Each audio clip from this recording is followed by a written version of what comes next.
Бүгін тағы да сложный жұмыстың бірі келді. Тағы да алынбайды екен табандары. Бірақ іштерін қараңыздар.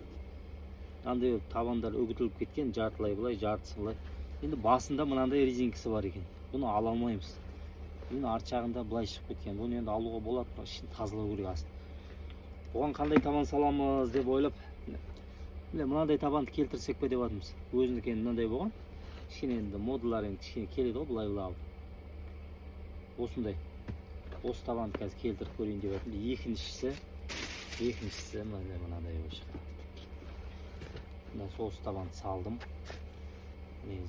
Басындағы резинкасы істеген ғой, резинкасы осындай болып шықты. Осындай шығардық. Табанды былай сақпен арт жағындағы кішкене мынандай жерде көрініп тұр енді. Ата енді кожаны резинканы жабысып қалғанда қатты. Бұлай енді нормально шықты деп ойлаймын. Новый табан. Дұрыс болды ма? Дұрыс емес болып қалды ма? Бірақ аяқ киім өте сапалы аяқ киім екен. Өз ойларыңызды жаза кетіңіздер.